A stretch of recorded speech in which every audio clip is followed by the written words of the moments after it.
Olá, bem-vindos ao Papo com o Editor dessa semana. Eu sou Lorena Rodrigues, editora do Broadcast Político, e hoje com a repórter Jordana Neves, nós vamos entrevistar o deputado federal Pedro Paulo, do PSD do Rio de Janeiro, deputado que é vice-líder do governo na Câmara e apresentou há 2 semanas antes do governo, né, deputado, uma proposta de arcabouço fiscal para o país. A proposta do deputado tem a dívida pública como referência.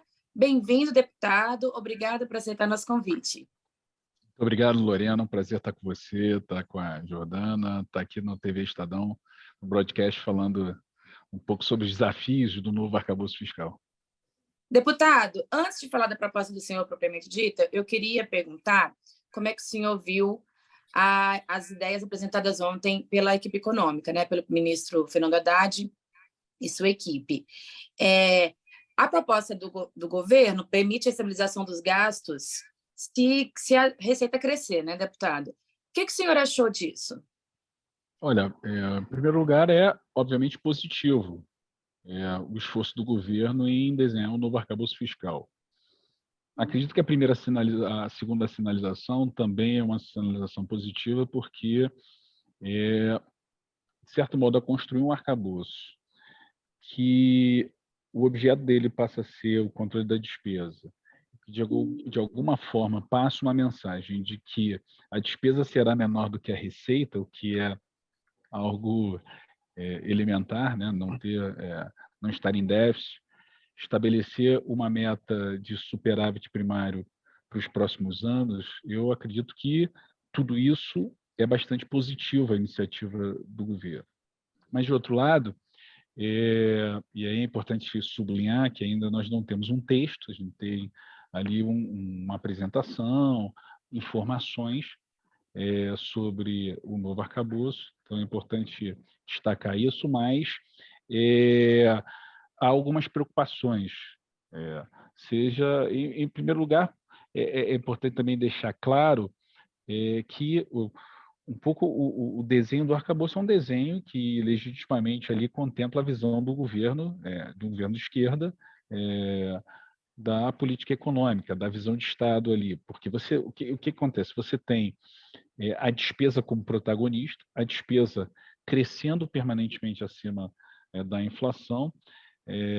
Quando se ancora a despesa na receita, você cria, na verdade, um movimento procíclico da despesa, quer dizer, você não produz um colchão de segurança quando a economia está crescendo, e ao desejar também no novo arcabouço fiscal uma válvula anticíclica que eles chamam, também, mais uma vez, a despesa, ela protagoniza, o aumento da despesa protagoniza, é protagonista do arcabouço fiscal. Então, está claramente ali, eu acho que isso é legítimo, a defesa do governo, mas, na minha opinião, é um ponto de atenção que o gasto público passa a ter ali essa função permanente aí de ajudar no crescimento econômico. Então, um outro aspecto olhando ali essa ancoragem da despesa na receita, nós vemos ali uma tentativa de estabelecer um teto dessa despesa primária, mas não conseguimos ver por dentro da despesa como se contém, por exemplo, crescimentos das despesas obrigatórias. A gente sabe que as despesas obrigatórias, elas em geral crescem, às vezes crescem acima da inflação, e um problema que nós tivemos no teto de gasto foi a não disciplina das despesas obrigatórias e, em pouco tempo, consumiu todo o teto de gasto com despesas de custeio e dessas despesas obrigatórias que não se mudam de uma hora para outra. Então, há também essa preocupação. Uma outra preocupação foi a absoluta liberdade dos gastos em educação e saúde. E aqui é importante também sublinhar, eu tenho absoluta concordância que gasto em educação é prioridade. Muitas vezes nós não devemos nem utilizar a palavra gasto, porque é investimento, porém, sem limite algum, né? Porque quando não há um limite na despesa de educação, e com o fim do teto, ela voltou a ser vinculada à receita corrente líquida. Então, ali tem um canal de um crescimento da despesa maior do que o crescimento da despesa total. A despesa de educação vai estar descasada com a despesa total que se pretende disciplinar né, no arcabouço que o governo anunciou. E, de outro lado, o Fundeb, sem teto, sem algum limite, ele também pode virar uma válvula de canalização de recursos ali sem limites. Então, repito, educação é a prioridade, saúde é a prioridade, mas todas as despesas, qualquer que seja a despesa, é importante ter limite, porque o orçamento é limitado. E do lado da receita também, algumas preocupações, Giovana, em relação à vinculação a receitas. Não tem uma distinção do que é receita extraordinária, receita permanente. Quando você ancora a despesa na receita, você cria um perigoso incentivo para aumento de carga tributária. Então, eu acredito que são pontos de atenção que nós temos que, e fora outras questões, como a ausência de uma sanção, responsabilização no caso do descumprimento das metas. Então, tem uma série de interrogações ainda no arcabouço que eu acredito que ele no parlamento nós vamos aprofundar esse debate. E, deputado, falando nesse aprofundamento do debate pelo parlamento, os ministros Haddad e Padilha tiveram a preocupação de se reunir com os deputados e com os senadores antes da apresentação do arcabouço à imprensa, à sociedade, e eles chegaram a dizer que a proposta do governo foi muito bem recebida pelos parlamentares e de que a ideia é de que o texto seja aprovado rapidamente nas duas casas. Qual que é o clima no Congresso hoje em relação à proposta da equipe econômica? E o senhor acredita que já há pontos que o Congresso deve mudar, alterar? Qual a avaliação do senhor? Giovana, 100% dos deputados concordam que o Brasil precisa de uma reforma tributária. 100% dos deputados concordam que o Brasil precisa de uma âncora fiscal. A questão é qual é exatamente essa âncora. Foi apresentado um primeiro protocolo ali de intenções, algumas ideias, alguns números, mas nós não vimos o texto ainda. Então, respondendo diretamente à sua pergunta, o ambiente é muito positivo e necessário de se aprovar um arcabouço. As primeiras impressões são positivas, mas também acionaram uma série de interrogações em relação ao novo arcabouço, que acredito que elas vão ser trabalhadas a partir do envio do texto. Eu não tenho nenhuma dúvida, e aí você me perguntou sobre a opinião do Congresso.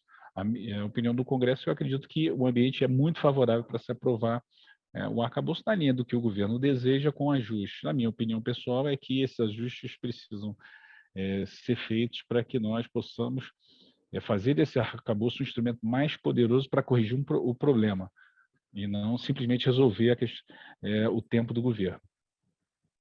Deputado, pois é, como eu disse anteriormente, a âncora anunciada ali, para fazer um ajuste efetivo, a receita tem que crescer, né? O senhor até falou que há um perigoso incentivo para aumento de carga tributária. O ministro Haddad negou, disse que não vai ter aumento de carga tributária de jeito nenhum, que eles não estão planejando isso, e apostou as fichas dele num pacote que eles ainda vão lançar de medidas saneadoras. Ele falou que ele vai arrecadação aí entre 100 e 150 bilhões nesse ano.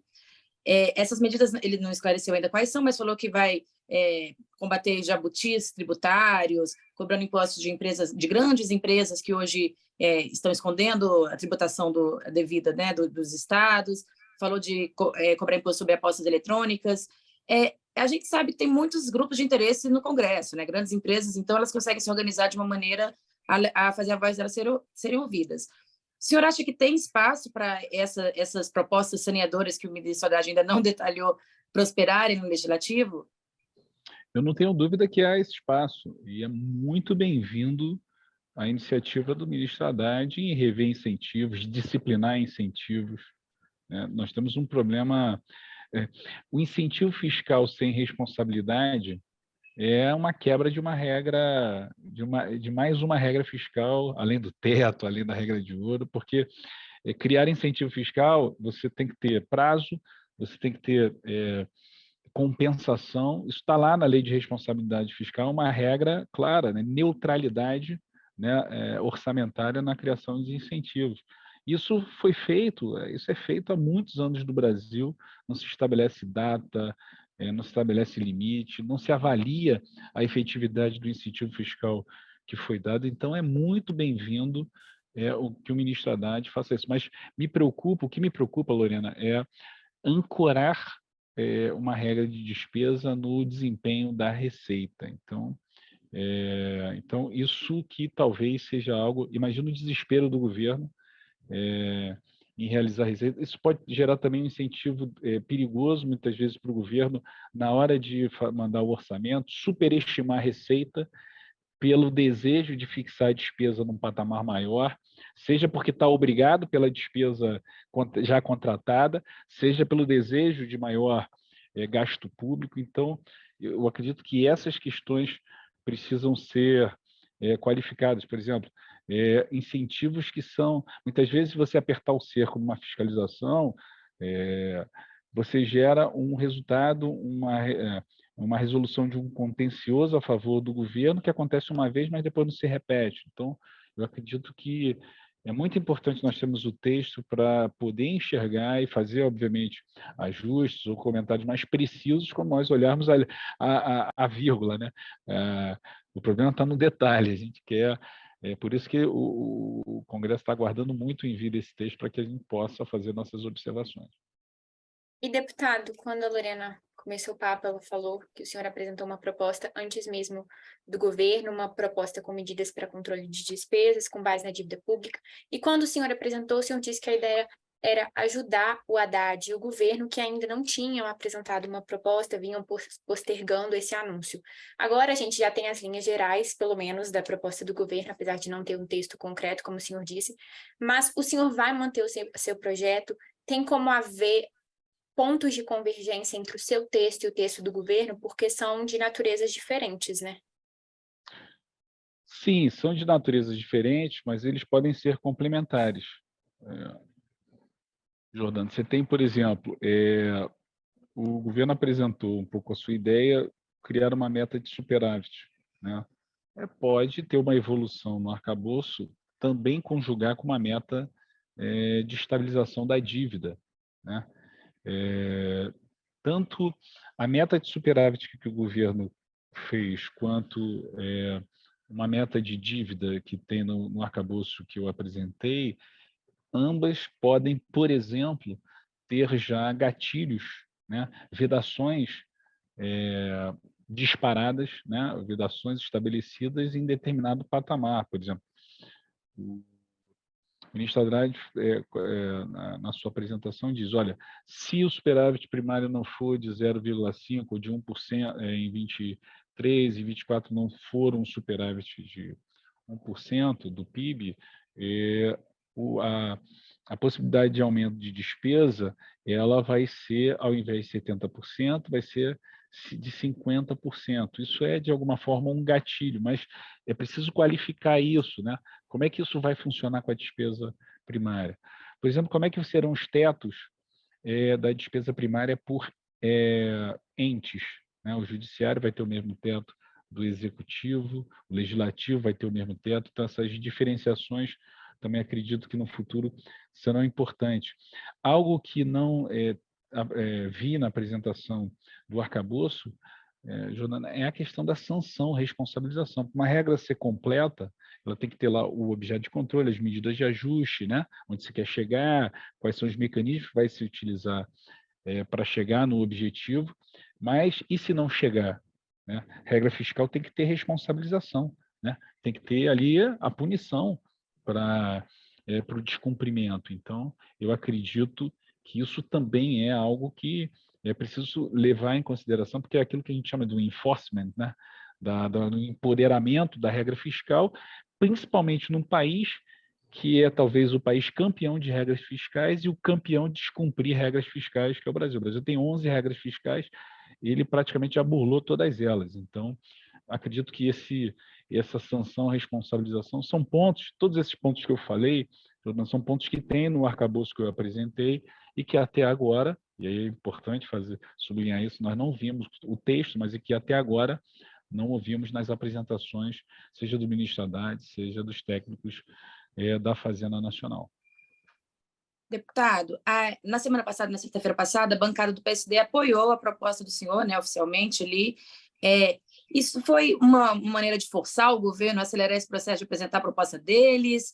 O senhor disse também que o Lira recebeu bem a proposta do senhor, que poderia, inclusive, capitanear essa discussão.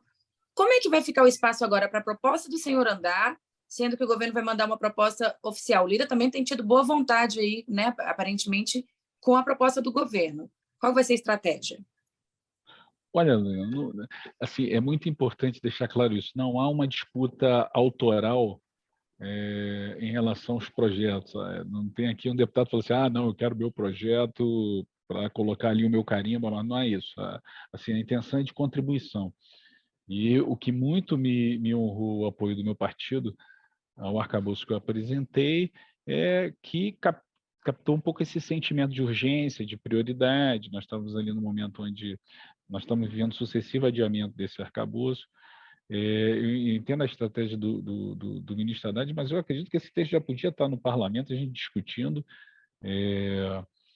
Então, eu tenho um pouco a impressão de que assim, não há divergência. Algumas dúvidas, claro, algumas divergências existem, mas elas podem convergir num projeto saindo do legislativo, eu acredito que muito melhor para o país. Então, eu não vejo como conflitante, vejo como convergente ambos os projetos, ambas as visões de desenho de regra fiscal, né? Porque o que está em jogo ali o que está sendo discutido são diferentes visões, né? O governo está focando o arcabouço no controle da despesa. O arcabouço, o deputado Pedro Paulo olhou ali como como objetivo a dívida, né?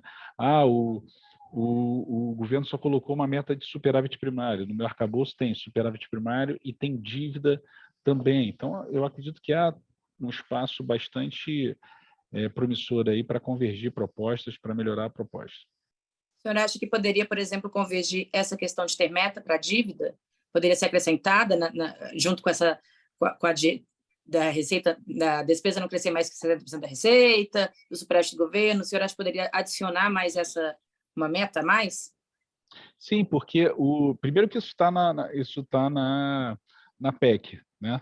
Na alteração que nós fizemos da emenda constitucional, se coloca ali, ao apresentar a lei complementar da nova regra fiscal, algo claro, medidas claras que tornem a dívida sustentável. Isso está escrito na PEC da transição, quando nós alteramos o teto de gás. Em segundo lugar, o próprio anúncio do governo, do seu arcabouço, ele fala em estabilização da dívida num patamar em 2026, eu não me lembro exatamente o número, foi 73% ou 76%, 77% do PIB, da dívida bruta, né? Mas ali um desejo, mas não se fixou, como na questão do superávit, uma meta, né? E algum tipo de medida de ajuste se essa curva não apresentar esse declínio. Então, eu acredito sim que pode-se evoluir também para uma conjugação entre metas de superávit com redução da dívida. Por isso, por exemplo, Lorena, eu não utilizei no meu arcabouço a dívida bruta, porque ela traz muitas externalidades que não captam na apuração da dívida exatamente os efeitos do resultado primário, do superávit primário. Quando eu uso a dívida líquida, você pode fazer melhor essa combinação entre resultado primário e crescimento ou decrescimento da dívida líquida. Então, eu acredito que isso pode ser uma evolução, sim, do arcabouço, na minha modesta opinião. O senhor já teve algum diálogo com a equipe econômica sobre a proposta, sobre essas convergências? Eu tive na residência do presidente Arthur Lira, quando ele apresentou os líderes. Eu cheguei ali no final da reunião, porque era uma reunião de líderes, e depois que chamaram, eu cheguei e falei rapidamente com o ministro Haddad, falei com o Galípolo, um pouco sobre algumas ideias. Por exemplo, na minha proposta de arcabouço, tem um capítulo dedicado ao que a gente chama de quadro de estimação da despesa. É uma espécie de você criar um PPA fiscal, né? Uma espécie de você criar um quadro onde você pode estabelecer metas fiscais para frente, você pode estabelecer limites para despesas setor a setor, fazer algo muito mais apurado, muito mais minucioso nessa definição de limites da despesa primária, da despesa obrigatória, e dá ali para cada um desses setores, por exemplo, educação, cultura, saúde, esporte, você dá uma previsibilidade, uma capacidade de se planejar ao longo dos anos com o orçamento que está previsto de cada ministério, de cada área. Então, por exemplo, coloquei isso para o secretário Galípolo, né? E ele achou a ideia interessante, inclusive me disse que existe dos grupos que ajudaram a construir o arcabouço essa ideia de trazer o quadro das despesas para o arcabouço fiscal. Então, assim, eu acredito que agora, com o texto, vamos aguardar o governo enviar o texto, né? Porque eles ainda estão fechando os detalhes, mas com o texto apresentado, eu acredito que esses canais de discussão vão se acelerar e de debate vão se acelerar para que a gente possa, porque eu acho que a intenção de todos é enriquecer, é trazer o melhor arcabouço para o Brasil. E o PSD está na base do governo, mas ainda há muita insatisfação quanto à trava nas negociações do executivo com o partido. Na opinião do senhor, quantos por cento hoje da bancada votam com o governo? Bom, Jordana, o PSD é base do governo, eu sou base do governo, eu votei, fiz campanha para o presidente Lula, fui convidado a compor a vice-liderança com mais outros 14 vice-líderes, faço parte das discussões dos projetos de interesse do governo com prazer e convicção. Acredito que o PSD, majoritariamente hoje, compõe a base do governo, e é uma virada importante, porque bom lembrar que o PSD, nas eleições, praticamente 80% do PSD não fez a campanha do presidente Lula, à exceção da Bahia, Rio de Janeiro e mais um ou outro estado, né? E pela disciplina, pela competente liderança do presidente Kassab e do líder Antônio Brito, nós já compusemos, já reorganizamos estrategicamente o PSD faz parte hoje da base do governo. Agora, cada proposta é um desafio, né? Eu acredito que a questão do arcabouço fiscal terão mais defensores do que detratores, né? Eu acredito que a base vai estar organizada do PSD para votar a favor do novo arcabouço fiscal sem dificuldade. E o PSD é mais bem organizado, o PSD tem menos correntes que outros partidos. Eu acredito que ele vai entregar aí aquilo que se espera, obviamente dependendo aí do enriquecimento, do aprimoramento do arcabouço que vai ser entregue. Deputado, ainda nessa questão mais política, o PSD, os Republicanos, o MDB e o Podemos se uniram num bloco partidário, né? E uma das avaliações é que esse bloco acaba afetando o poder do presidente da Câmara, Arthur Lira, que estava ali comandando muitos deputados no Centrão. Agora o Centrão está dividido, né? O Republicanos estava junto com o PP e PL, agora foi para esse outro bloco. Eu queria entender um pouquinho com o senhor o objetivo do PSD na formação desse bloco e também fica mais caro agora para o governo, fica mais difícil as negociações, porque agora ele não vai precisar negociar só com Lira, né? Vai precisar negociar com esse outro bloco que é muito importante também. Eu não acredito que vá ficar mais difícil. Esse bloco é composto por partidos de centro e que, de alguma forma, já se anteciparam e já estão construindo junto com o governo. Já construíram com o governo a base, né? A exceção do PE, a exceção do Republicanos, mas essa junção PSD, MDB, enfim, eu não acredito que isso vá trazer essa dificuldade.